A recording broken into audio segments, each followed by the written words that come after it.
बंदगी सतनाम। तो आज जयपुर में परम पिता परमात्मा के मूल ज्ञान का प्रचार प्रसार होने जा रहा है। बहुत बड़े भाग होते हैं उन जीवों के जो अपने पूरे जीवन काल में एक बार भी इस मूल ज्ञान को सुन पाते हैं, और उससे भी बड़े भाग होते हैं उन जीवों के जो इस मूल ज्ञान को थोड़ा सा भी समझ पाते हैं, बिल्कुल थोड़ा सा भी। क्यों? क्योंकि सुनना आसान है, आए बैठे 1 घंटा सुन के घर वापस चले गए, लेकिन इसको समझना बहुत मुश्किल है। और ये समझ केवल उसी को आता है जिस पर परम पिता परमात्मा की मोहर लगी है। अगर मोहर नहीं लगी है तो आपको कुछ समझ में आने वाला नहीं है। ये सत्संग की पहचान है। जैसे कौवे के घोंसले में कोयल के बच्चे होते हैं, और जब कोयल आवाज़ सुनाती है, एक बार भी सुनाती है ना, तो वहीं पर कोयल के बच्चे एकदम जागृत हो जाते हैं। वो आवाज कौवे के बच्चे को नहीं समझ में आएगी। कौवे के बच्चे के सामने वो कुहू कुहू करती जन्म बिता दे, तब भी उसके समझ में नहीं आएगी। और कोयल का बच्चा एक आवाज सुन के अपनी मां के पीछे पीछे चला जाता है, कौवे के घोंसले को छोड़ के। ये महिमा है सत्संग की, ये सबके समझ में नहीं आती है। इसलिए धन्य है भाग जो हमें हमारे जीवन में केवल एक सत्संग भी मिल जाए, क्योंकि अगर पारखी होगा तो एक ही बार में समझ जाएगा, उसका निबेड़ा एक ही बार में कर देगा कि क्या सत्य है और क्या असत्य है। तो आज बहुत बड़ी किस्मत है जयपुर वासियों की, जो यहाँ पर मूल ज्ञान का प्रोग्राम, मूल ज्ञान का सत्संग हो रहा है। पूरे विवेक के द्वारा इस सत्संग को सुनना है, समझना है, सत्य असत्य का निर्णय करना है, और अपने मालिक के चरणों में कैसे जुड़ना है, कैसे उसमें समाना है, उसको अच्छे से समझना है। तो सत्संग शुरू करने से पहले परमात्मा के नाम पे जयकारा लगाएंगे। बोलिए परम पिता परमात्मा की, सतगुरु बंदी छोड़ कबीर साहेब की, सभी संतों की, सभी भक्तों की, आज के आनंद की, सकल हंस को बंदगी साहेब बंदगी सतनाम। तो कबीर साहब समझा रहे हैं कि जब से ये दुनिया बनी है, जब से ये जग बना है, जब से इसमें जीव आए हैं, ये जीव एक बार भी अपने असली घर, अपने मालिक के घर वापस नहीं जा पाए। जब से ये आए हैं तब से लेके आज तक पता नहीं कितने युग बीत गए। सतयुग गया, त्रेता गया, द्वापर गया, कलयुग आया। अभी तो आया कह रहे हो, लेकिन पता नहीं कितनी बार कलयुग आके जा चुका है, जिसको चतुर्युग कहते हैं। पता नहीं कितने अनंत कोट चतुर्युग समाप्त हो चुके हैं। ये बार बार युग चलते रहते हैं, चलते, गिनती नहीं मिलती नहीं इनकी, लेकिन अनंतों चतुर्युग बीत चुके हैं। आज भी हम यहीं के यहीं बैठे हैं। इसका मतलब अनंतों युग बीत गए, लेकिन हम अपने घर वापस नहीं जा पाए। अब बस इतना समझना है कि क्यों नहीं जा पाए, कारण क्या है, क्या कुछ कमी रह गई। सतयुग आया, सतयुग में ब्रह्मा विष्णु महेश जी की पूजा हुई, बहुत से जीवों ने करी, हमने भी की होगी, लेकिन मुक्ति नहीं हो पाई। फिर त्रेता आ गया, त्रेता में बहुत सी भक्तियां चली, हवन यज्ञ पूजा पाठ मंत्र जाप, क्या नहीं चला, सब कुछ चला, हमने सब कुछ किया, फिर भी वापस आ गए।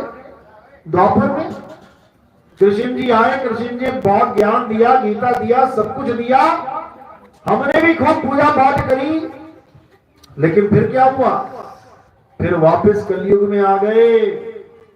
और अगर अब कलयुग में फिर से वही काम करेंगे, कौन सा, हवन यज्ञ पूजा पाठ मंदिर मस्जिद यही सब करेंगे, मंत्र जाप राम राम हरे कृष्णा हरे यही सब करेंगे तो क्या होगा? फिर वापस आ जाएंगे मेरे भाई, फिर वापस आ जाएंगे। क्योंकि अगर इन चीजों से मुक्ति होने वाली होती तो तब ही हो गई होती, क्यों आए यहां पर। लेकिन अगर आए हो तो इसका मतलब जो पहले करते आए हो वो अब नहीं करना है। अगर वही कुछ करते रहे ना जो सदा से होता आ रहा है तो समझ लो कि फिर वही हाल हो जाएगा, दोबारा आना पड़ेगा। इसलिए अब क्या करना है, जो कुछ आज तक कर रहे हो, जो कुछ भी आज तक कर रहे हो, क्या करना है और किसके पकड़ना है? छोड़ देना है, छोड़ देना है। जो तुम कुछ करते आए हो, हिंदू भाई है राम राम हरे कृष्णा राधे राधे ओम नमः भगवते वासुदेवाय ओम नमः शिवाय, जो कुछ भी करता आ रहा है क्या करना है? छोड़ देना है। मुस्लिम भाई है अल्लाहू अकबर अल्लाहू अल्लाहू नमाजें पढ़ रहा है, कुरान पढ़ रहा है और उसको सोच रहा है कि मुक्ति हो जाएगी, क्या करना है? छोड़ देना है। सिख भाई है सोच रहा है वाहिगुरु वाहिगुरु वाहिगुरु वाहिगुरु करके मेरी मुक्ति हो जाएगी, क्या करना है? छोड़ देना है। ईसाई है कह रहा है हालेलुया करूंगा, गीता बाइबल पढ़ूंगा, चर्च जाऊंगा, उससे मेरी मुक्ति हो जाएगी, सब छोड़ देना है, बिल्कुल छोड़ देना है। तो करना क्या है? वो करना है जो आज तक नहीं किया। क्या नहीं किया? नाम खूब जप लिए, मंत्र खूब जप लिए, पूजा पाठ हवन यज्ञ खूब जप ली, तीर्थों में नहाना धोना गंगा स्नान जमुना स्नान बहुत कर लिया, सब कुछ कर लिया, पर क्या नहीं किया? आत्मज्ञान को प्राप्त नहीं किया, इस आत्मा को नहीं जाना, इस आत्मा के बारे में कभी सोचा ही नहीं कि आत्मा नाम की भी कोई चीज होती है। भाई वो क्या है? आत्मा का नाम तो सुना ना सबने? किस किसने सुना? हाथ खड़े करो जरा। लगभग सभी ने सुना होता है, सभी ने, ऐसा कोई होगा ही नहीं। हर देश में जिसने आत्मा का, रूह का, सोल का, स्पिरिट का नाम ना सुना हो, सबने अपनी अपनी भाषाओं में सुना है, लेकिन कभी सोचा है आत्मा क्या होती है, कैसी होती है? अपनी अपनी आत्मा साथ लेके आए हो? किसी की घर तो नहीं छूट गई कि खाना बनाते बनाते चौके में छूट गई हो, कपड़े धोते धोते बाथरूम में टांग के घर आ गई। यहाँ पे कई लोग कहते गुरुजी कंठी रह गई बाथरूम में, क्यों? नहाते हो उतार दी थी, वहीं लटकी रह गई। तो कहीं ऐसा तो नहीं कि आत्मा भी वहीं रह गई हो? सब लेके आए हो आत्मा, पक्की बात है। हाथ लगा के चेक करो जरा। भाई मोबाइल लाए हो, पर्स लाए हो, हाथ लगा के चेक करते हो ना तो पहुंच ही ना पाते, रास्ते में पड़े होते, घर में ही पड़े होते, मुर्दा पड़ा होता वहां पे। लेकिन अगर यहां तक पहुंचे हो, इसका मतलब आत्मा की ताकत से यहां पहुंच पाए हो। तो तुम आत्मा को लेके आए हो या आत्मा तुम्हें लेके आई है? सोच लो एक बार। असल में तुम जब तक अपने आप को शरीर मानोगे तब तक आत्मा तुम्हें लेके आई है, और जब तुम अपने आप को आत्मा जान लोगे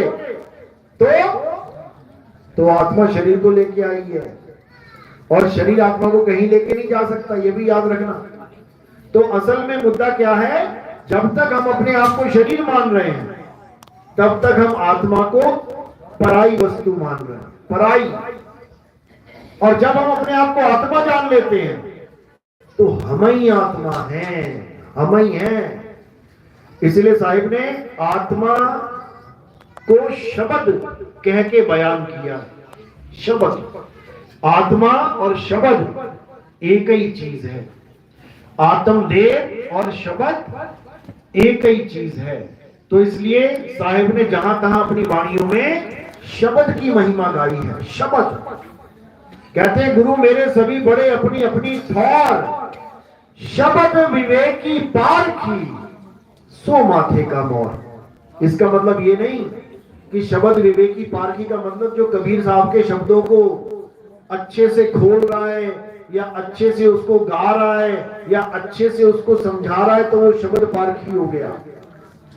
बहुत से कबीर पंथी ऐसे हैं जो शब्द को कबीर साहब की वाणी करके मानते हैं कि सार शब्द क्या है, कबीर साहब की वाणी ही सार शब्द है।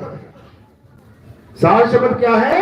सार शब्द निर्णय का नामा, यानी कबीर साहब की वाणी का जो निर्णय कर देगा उसी को सार शब्द कहते हैं। बिल्कुल नहीं। सार शब्द क्या है?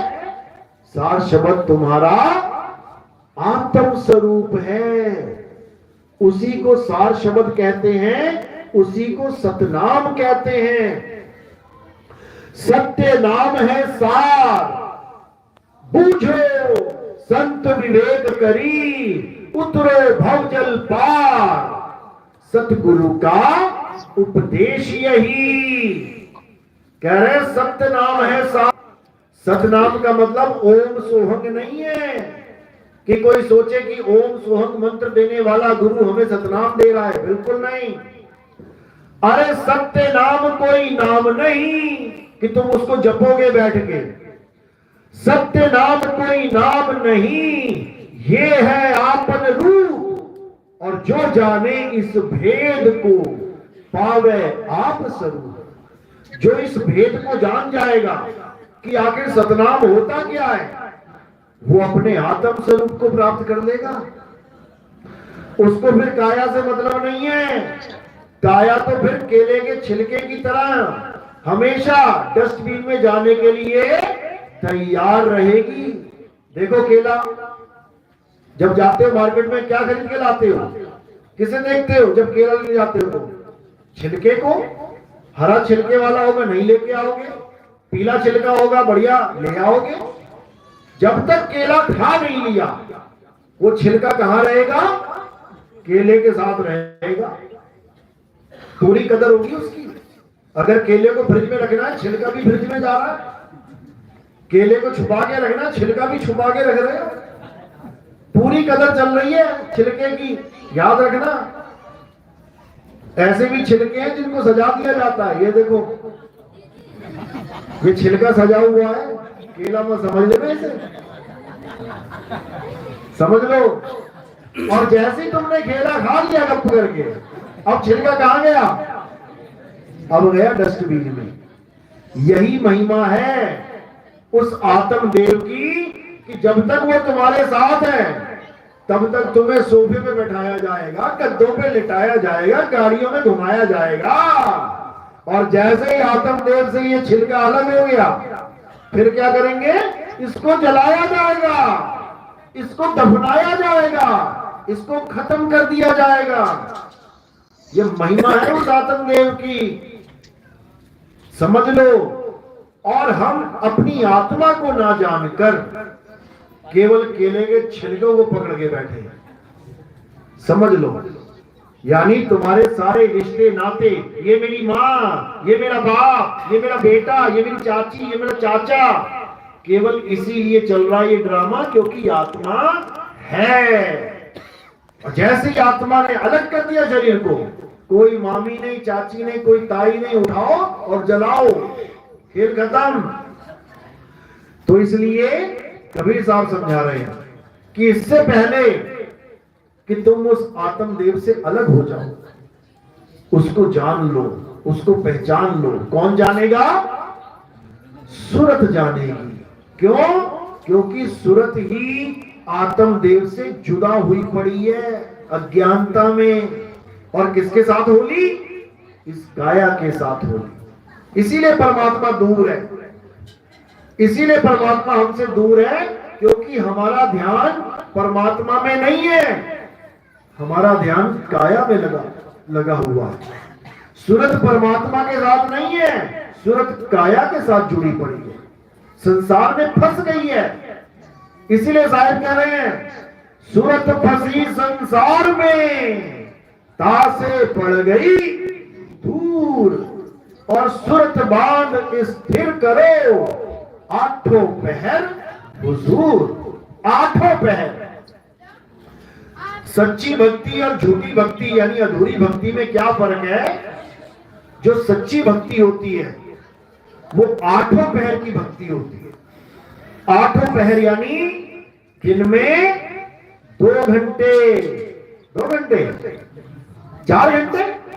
कई गुरु तो ऐसा कहते हैं ना, दिन में 2.5 घंटे भजन करना है, और 2.5 घंटे भजन करना है तो 21.5 घंटे के क्या करना है? फिर माया का भजन करना है। यानी 8 पहर यानी 24 घंटे एक ही काम करना है तुमने। याद रखना, एक ही काम, 2 नहीं है वहां पे।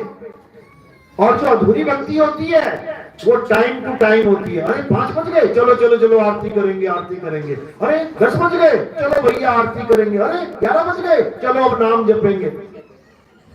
ये नहीं होती है कि पता लगे नाम जप रहे, डेढ़ डेढ़ डेढ़ डेढ़ 108 हो गए, चलो जी काम छूट गया। गुरु जी मैंने एक माला कर ली, बहुत बढ़िया। अब क्या करेगा? अब माया में घूमेगा, अब फिर सूरत फंसेगी। इसलिए अब क्या करना है? अब उस भक्ति को जानना है जो 8 पहर चलेगी। 8 पहर जैसे पनिहारे अपना मटका सिर पे रख के चलना शुरू करती है। जब वो चलती है तो उसका ध्यान कहां है? मटके में। और उसके पैर कहां है? जमीन पे। उसकी नजरें कहां है? सड़क पे। समझो बात को। जब वो चल रही है उसके पैर जमीन पे हैं, नजरें सड़क पे है और ध्यान मटके पे है। अब वो अगर 24 घंटे चलेगी तो उसके पैर कहां रहेंगे? 24 घंटे जमीन पे। नजरें कहां रहेंगी? 24 घंटे सड़क पे। और ध्यान कहां रहेगा? 24 घंटे मटके पे। तो ये सच्ची भक्ति है। ये वो भक्ति है कि 24 घंटे में एक भी पल ऐसा नहीं बीतेगा जब तुम मालिक को याद नहीं करोगे। सिमरण, याद करना, जपना नहीं कि 2 माला करवाई, 4 माला करवाई, चलो जी हो गया। कबीर साहब समझा रहे हैं, सुधर जा सुधर जा सुधर जा।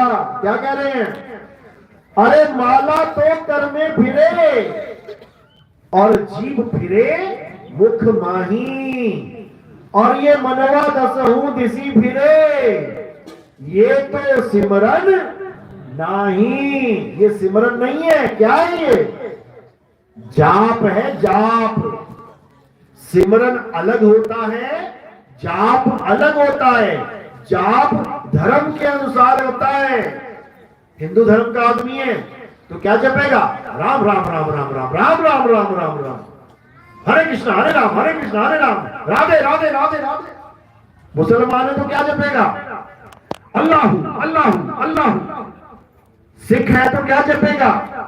वाहिगुरु वाहिगुरु वाहिगुरु वाहिगुरु वाहिगुरु। ईसाई है तो वो अपना हिसाब से जपेगा। लेकिन इन चारों में से कोई भी सिमरन करना नहीं जानता, नहीं जानता। तो सिमरन करना बिल्कुल अलग चीज है और जाप करना बिल्कुल अलग चीज है। सिमरन करने से आपकी मुक्ति होगी और जाप करने से आप बंधन में पड़ोगे। इसीलिए साहिब ने बोला, मोह को कहां ढूंढे रे बंदे, मैं तो तेरे पास में, ना मैं जप में ना मैं तप में। जप और तप दोनों को खंडित कर दिया। ना मैं जप में, ना मैं तप में, और ना एकांत निवास में। मोह को कहां ढूंढे रे बंदे, मैं तो तेरे पास में। अब कह रहे खोजी होए तुरंत मिल जाऊं। कैसे खोजेंगे? खोजने का एक तरीका होता है, जैसे आपका पर्स गिर गया किसी रास्ते में, अब आप कैसे खोजोगे उसको? सबसे पहले आपको याद करना पड़ेगा कि मैं किस गली से आया था। मैं स्कूल से चला था, स्कूल में पर्स था, हाँ, लेकिन जब मैं घर तक आया हूं पर्स नहीं है। इसका मतलब पर्स कहां मिलेगा? कहां मिलेगा? उसी रास्ते में मिलेगा, वहीं पड़ा होगा कहीं ना कहीं। और ऐसा होता भी है, जैसे तुमने देखा अरे पर्स कहां है, एकदम यू टर्न लेते हो, देख देख देख देख देख जाते हो गली में ढूंढते ढूंढते, और याद रखना उसी गली में जाओगे जिससे आए, ऐसा नहीं होगा आया मैं इधर से ढूंढने उधर चला जाऊंगा। आदमी बड़ा होशियार है, इसको समझ में आता है कि कहां पे चीज गिरी होगी। तो अब गुरु क्या करता है, गुरु तुम्हें सिमरन का रास्ता बताता है कि याद कर बेटा, याद कर, जहां से तू वस्तु को भूला है वस्तु वहीं पड़ी है, नाम नहीं जपना है। जिस गली में वस्तु है वहीं पड़ी है जहां गिरी थी, तू बस यू टर्न लगा दे, केवल उलट जा तू। तो साहिब समझा रहे हैं, अरे वस्तु कहीं और ढूंढे कहीं, और कैसे लागे हाथ, गुप्त वस्तु तब मिले जब भेदी लीजे साथ। और भेदी लीना साथ में क्या करेगा भेदी, भेदी तुम्हें उस वस्तु का स्थान बताएगा कि वो कहां पर है वस्तु, तब तुम्हें समझ में आएगी बात। तो कह रहे वस्तु लीनी भेदी लीना साथ में, और दीनी वस्तु लखाए, और कोटि जन्म का पंथ था पल में पहुंचा जाए। कहते करोड़ों जन्म लग जाते उस वस्तु को ढूंढते ढूंढते ढूंढते ढूंढते, मिलती नहीं। लेकिन गुरु ने ऐसा दया कर दी कि अब वो वस्तु मुझे सहज ही प्राप्त होगी। और कैसे होगी, जप से नहीं, जपना नहीं है। अगर पर्स गिर गया किसी गली में और तुम यहां बैठ के पर्स पर्स पर्स पर्स जपते रहोगे, कोई और उठा ले जाएगा इतनी देर में। तो जल्दी से जल्दी बैक टर्न यू टर्न लेना है। तो साहिब समझा रहे हैं, अरे उलट समानी आप में और प्रगति ज्योति अनंत, साहिब सेवक एक संग, खेले सदा बसंत। कहते हैं जब भेदी गुरु मिल गया, उसने समझा दिया कि बेटा तेरी वस्तु तेरे पास है, कहीं भटकने की जरूरत नहीं है कि तेरी वस्तु किसी मंदिर में गिरी पड़ी है, या तेरी वस्तु किसी मस्जिद में पड़ी है, या किसी मक्का मदीना में या कहीं काशी में पड़ी है। बिल्कुल नहीं, बिल्कुल नहीं। तेरी वस्तु कहां है, मैं तो तेरे पास में, बिल्कुल पास में। लेकिन उसका भेद नहीं पता, इसलिए वो दूर भी है। साहिब का घर दूर है, अरे जैसे पेड़ खजूर, ज्ञानी जन के पास में, अज्ञानी से दूर। कहते बिल्कुल पास में है तुम्हारे। तुम किसी रिश्तेदार के घर चले जाओ, अब चाय बनाने लगो वहां पे, अब चीनी का डब्बा उन्होंने ऐसा रख रखा है जो तुम्हें मिल ही नहीं रहा है, तो क्या पीना पड़ेगा वहां पे, फीकी चाय पीनी पड़ेगी, क्योंकि तुम्हें भेद ही नहीं पता। और अगर तुमने फोन कर लिया, अरे चीनी का डब्बा कहां भाई, अरे वो रखा सुंदर छुपा के बच्चे खा लेते हैं, तो क्या मिलेगा तुम्हें, मीठी चाय मिलेगी। तो भेदी लीना साथ में और दीनी वस्तु लखाए, और कोटि जन्म का पंथ था पल में पहुंचा जाए। यानी इस सूरत को गुरु अपने मूल का भेद बता के पल में ही उसको भक्ति करवाना स्टार्ट करवा देते हैं। अब जो भक्ति आप कर रहे हो, ये आठों पैर की भक्ति है, ये आठों पैर काम चलेगा। कोई ये ना पूछता रहे मुझे, गुरुजी कौन से टाइम बैठा करूं, सुबह बैठो शाम बैठो दोपहर बैठो। अरे बैठा छोड़, तू लेटा भी रहेगा ना, तू खाता भी रहेगा ना, तू घूमता भी रहेगा ना, वो तब भी चल रही है। वो भक्ति अलग नहीं हो सकती। क्यों, अरे मेरा साईं मुझे भजे और मैं पाऊं विश्राम, और तुम विश्राम भी ना कर पाओ तो फूटी किस्मत तुम्हारी। उसमें भी नहीं, मैं कहता हूं विश्राम, गुरु जी कुछ हो नहीं रहा, हो नहीं रहा, गुरु जी कुछ हो नहीं रहा। अरे विश्राम कर ले भाई, तो विश्राम भी ना कर पाएगा। ऐसी हालत क्यों, क्योंकि करने की इतनी आदत पड़ चुकी है, कुछ ना कुछ कर लूं कर लूं कर लूं। अरे अब नहीं करना है, अब विश्राम करना है। अब वो कर रहा है जो करना है, तू बस इंतजार कर। अरे धीरे धीरे रे बना, धीरे सब कुछ हुए, और माली सींचे 100 घड़ा, ऋतु आए फल हुए। आज तुमने बीज बोया और बीज कल को छलांगे मारा, भैया अंकुरित नहीं हो रहा, क्या हो गया? अरे होगा, रुक जा, समय आने दे, सब कुछ होगा। इसीलिए साहिब ने कहा कि जब नाम दीक्षा मिल गई, ज्ञान समझ में आ गया, सारी कहानी समझ गए, अब क्या करना है?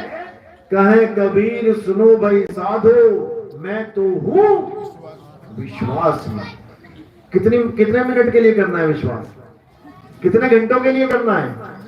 कितने महीने के लिए करना है? कितने साल के लिए करना है? अंत समय तक। अरे राम नाम रटते रहो, कब तक? जब लग घट में प्राण, और कब हूं दीन दयाल के भनक पड़ेगी कान। अब ये मत समझ लेना कि तुम्हारी आवाज सुनाई नहीं देगी उसे, वो सब सुन रहा है। अरे चींटी के पग नेवर बाजे तो भी साहिब सुनता है। तू क्यों चिंता कर रहा है? तू केवल टिक जा, टिक जा, बस टिकता ही नहीं है। क्यों? बिल्कुल उस बंदर की तरह। बंदर देखो, तुम कहो बंदर टिक जा भाई, कभी ऊपर कभी नीचे, कभी ऊपर कभी नीचे, कभी पाल के देख लेना, पता लग जाएगा। वो टिकता कब है? जब उसकी गर्दन बांध देंगे ना, उसके बाद टिक के बैठ जाएगा वहां पे, क्योंकि उसको पता है अब दौड़ने का कोई रास्ता ही नहीं बचा। इसीलिए जिसका मन अभी भी दौड़ रहा है, नाम लेने के बाद भी, समझ जाना तो बंदर ही बनोगे जाके। अब बांध लो उसको अच्छे से, यानी द्वार धनी के पड़े रहो और धक्का धनी का खाओ। कब हूं धनी निवाजी है जो दर छाड़ना। हाँ, तो कितने दर छोड़ के जा चुके हैं पता है तुम्हें? जो दर छोड़ के चला जाता है, अपने माने में तो वो सोच रहा है कि मैं परम विवेकी हो गया, मैं इससे भी आगे बढ़ गया, मैं नितिन दास के भी ज्ञान से आगे बढ़ गया। और असली मायनों में क्या हो गया? अरे आगे खोजे तो गिर पड़े और पीछे खोजे भुलाए। सार शब्द से आगे खोजे, बांधा जमपुर जाए। जमपुर की तैयारी करो भाई, क्योंकि जो तुम्हें एड्रेस बता दिया गया है वो फुल एंड फाइनल है। उसमें ना तो पौना इंचा कम, ना पौना इंच ज्यादा। याद रखना, जो तुम्हें बता दिया है वो अटल सत्य है। अब तुमने क्या करना है? उस अटल सत्य पे टिकना है। धक्के खूब पड़ेंगे, ये तो साहिब ने वाणी में तुम्हें बता दिया। धक्के खूब पड़ेंगे, धक्के खाने की तैयारी करो। जिसके ज्यादा धक्के पड़े, समझना उसका पुष्पों की वर्षा से स्वागत होगा। याद रखना, मटके पे खूब थपेड़े पड़ते हैं। जब कुम्हार मटका बनाता है, उसके बाद उसे खूब पीटता है अच्छे से, और जो अच्छे से पिटाई खाता है वो क्या होता है? वो सबसे अच्छे दामों में मार्केट में बिकता है जाके, क्योंकि उसको पूरा गोल कर दिया जाता है। तो ये मालिक की महिमा है। जिसके ज्यादा थपेड़े बज रहे हैं, समझ जाना कि गोल हो रहा है बढ़िया से, और ऐसे करके निकालेंगे कि क्या बात है। जैसे सोने को जब शुद्ध किया जाता है, क्या किया जाता है? तपाया जाता है। अब सोना कहे ये तो मेरा दुश्मन है, गुरु ऐसा थोड़ी नहीं होता, आग में डाल दिया मुझे। तो नितिन दास भी खूब थपेड़े मारता है अच्छे से। चेला वही है जो गुरु के थपेड़े सहे और कमियां उसको ठीक कर ले, उसके बाद उसकी कीमत पड़ जाती है। हीरा भी घन की चोट खाता है। सोचो, जो महारानी के महाराजा के मुकुट पे जाके बैठेगा, पहले लोहे का घन खाएगा, वो ऐसे ही नहीं चढ़ जाएगा सिर पे। तो जब लोहे का घन पड़ेगा, अगर हीरा होगा तो सह लेगा, और कांच होगा तो टूट जाएगा, निकल जाएगा।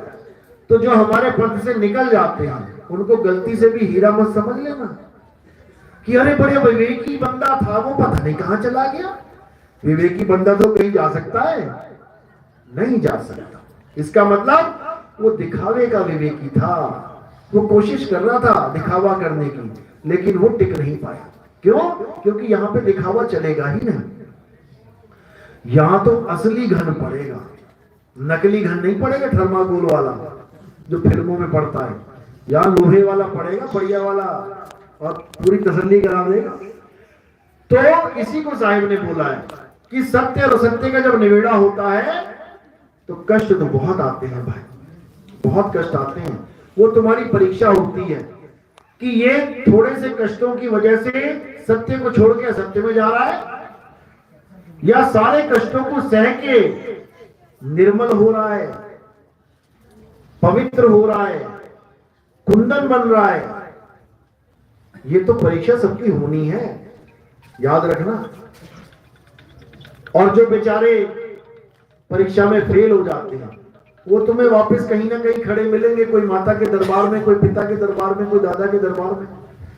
जो थोड़ा सा भी कष्ट नहीं सह पाते वो चले जाते। कोई बताता है कि फलाना वहां पे ऐसे ऐसे होता है, वहां पे बकरा चढ़ा दे, सारे कष्ट दूर हो जाएंगे। महाराज जी जाके बकरा चढ़ा देते हैं। क्यों? पुरानी जो दिमाग में गंदगी भरी पड़ी है कि भगवान किसी जीव को कत्ल करवाने से खुश हो जाते हैं और तुम्हें खुशियां दे देंगे। अरे भैया, इस दुनिया का नियम है, जो करोगे सो भरोगे।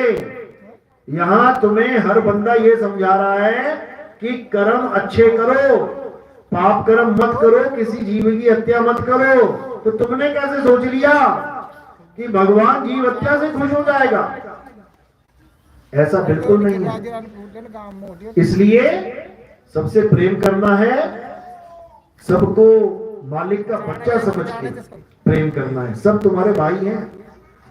लेकिन जहां सत्य सत्य का निर्णय आ जाए वहां कोई भाईचारा नहीं है। अब ये नहीं कि लठ बजा दो सिर पे उसके, यानी वहां पे पक्षपात भी नहीं करना है। ऐसा नहीं सोचना है मेरा भाई भी ईसाई है, मैं भी ईसाई हूं, अरे नितिन दास बात तो सही कर रहा है लेकिन नहीं, हम तो ईसाई रहेंगे। ईसाई रहो लेकिन सत्य को समझ रहो, हिंदू रहो। मैं कोई धर्म चेंज थोड़ी नहीं करवा रहा हूं किसी का। हिंदू है, हिंदू रहो लेकिन सत्य को समझ के रहो। मुस्लिम है तो मुस्लिम रहो, मैं ना बदलवाता तुम्हारा नाम, लेकिन सत्य को समझ के मुस्लिम रहो। इसी प्रकार सिख है तो सिख रहो लेकिन सत्य को समझ के सिख रहो। तो क्या होगा? जब सत्य को समझ लोगे तो पहले तुम केवल हिंदू थे, अब क्या बन गए? अब सच्चे हिंदू, क्योंकि सच को समझ लिया। तो जब सच्चे हिंदू बन गए तो क्या बन गए? सनातनी हो गए। हिंदू और सनातनी में जमीन आसमान का फर्क होता है। जो सत्य को नहीं समझ पाते वो हिंदू हैं, और जो सत्य को समझ लेते हैं वो सनातनी हैं। जो सत्य को नहीं समझ पाते वो मुस्लिम हैं, और जो सत्य को समझ लेते हैं वो सच्चे मुस्लिम हैं।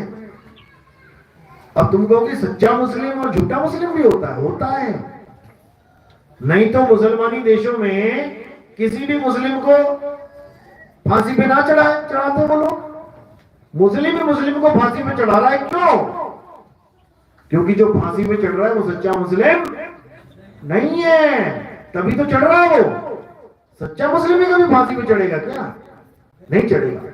इसी प्रकार सच्चा सिख और केवल सिख में फर्क है। इसी प्रकार केवल ईसाई और सच्ची ईसाई में फर्क है। इसी प्रकार भक्ति और सत भक्ति में फर्क है। इसी प्रकार गुरु और सतगुरु में फर्क है। गुरु तो घड़े हैं, जितने मर्जी ढूंढ लो, यूट्यूब खोलो, गुरु ही गुरु, गुरु ही गुरु। कहो तुम खोल के कल तुम गुरु जी बन जाओ। कितना देर लगता है? कुछ भी नहीं लगता है। लेकिन कबीर साहब समझा रहे हैं कि अगर तुम गुरु बन गए, क्योंकि सतगुरु तो तुम बन नहीं सकते, गुरु ही बनोगे, सतगुरु नहीं बन सकता कोई भी। अगर तुम गुरु बन गए और तुम्हारे गलत ज्ञान की वजह से किसी को 84 में जाना पड़ गया तो क्या सजा है पता है? तुम डॉक्टर बन गए बिना डिग्री के। बहुत से बैठे हैं, दवाई भी देते हैं, इलाज भी करते हैं, लेकिन अगर एक बंदा भी मर गया तो फिर क्या होता है? फिर शटर बंद करके अंडरग्राउंड हो जाते हैं, समझ लो। लेकिन जो असली डॉक्टर है उसके यहां कोई बंदा मर गया तो क्या हॉस्पिटल बंद हो जाता है? नहीं होगा, क्योंकि वो डिग्री लेके बैठा है भाई। इसी प्रकार गुरु और सतगुरु में क्या फर्क है? ये जितने गुरु बैठे हैं ये केवल ज्ञान को पढ़ के, ज्ञान को समझ के गुरु बैठे हैं बन के। किसी ने कोई ग्रंथ पढ़ लिया, किसी ने कोई ग्रंथ पढ़ लिया, किसी ने 4 बातें कहीं से सीख ली, किसी ने कहीं से सीख ली और गुरु बन के बैठ गए। लेकिन जो सतगुरु होता है वो किताबों का गुलाम नहीं होता है। उसके पास क्या होता है? अनुभव ज्ञान होता है। उसको किसी किताब से मतलब ही नहीं है। वो चाहे तो बिना ग्रंथों के ही तुम्हें पूरा सत्संग सुना दे, लेकिन हमारी बुद्धि का लेवल इतना छोटा होता है, हम उसी से प्रमाण मांगने लग जाते हैं। हमारे साथ भी यही हुआ था। जब मैं आया ना सत्संग करने, तो लोगों ने सबसे पहले यही सवाल रखे कि जो आप बोल रहे हो क्या प्रमाण है? मैंने कहा भाई अब मैं कहां से लेके आऊं, कौन सा प्रमाण है मेरे पास? फिर मैंने क्या किया, फिर मैंने ग्रंथ खोजने शुरू किए, देखो तो सही है क्या लिखा है ग्रंथों में। और जब मैंने ग्रंथों को पढ़ा तो पता लगा जो मैं बता रहा हूं वही सारे ग्रंथ बता रहे हैं, कुछ अलग है ही नहीं। यानी जब शुरुआत मैंने करी तो केवल अनुभव ज्ञान के आधार पर जब मैंने सत्संग किया तो तुम ही लोगों ने परेशान कर दिया मुझे। कई लोग कहते हैं नितिन दास तो ग्रंथों से सत्संग करता है, मैं तो एक भी ना करता, लेकिन मजबूरी है क्योंकि तुम्हारी बुद्धि का लेवल अभी उतना नहीं है कि तुम मेरी बात को समझ पाओ। इसलिए मुझे नीचे से शुरू करना पड़ रहा है, इसलिए मुझे गीता खोल के समझानी पड़ रही है। बताओ मैं क्या गीता वाला दिखता हूं तुम्हें? क्या मैंने माथे पे पीला टीका लगा रखा है या पीले कपड़े पहन के राधे राधे कर रहा हूं मैं? लेकिन हमने जो गीता समझाई वो राधे राधे करने वाले कॉपी करने लग गए। बताओ, अरे हमारा कोई लेना ना देना गीता से मतलब नहीं, कुरान से हमारा कोई मतलब नहीं, बाइबल से हमारा कोई मतलब नहीं, किसी ग्रंथ से हमारा कोई मतलब नहीं, लेकिन हमारे द्वारा जो समझाया जा रहा है ये लोग उसी को कॉपी करने लग जा रहे हैं। अच्छी बात है, अच्छी बात है, कम से कम इसी बहाने एक तक तो पहुंचेंगे।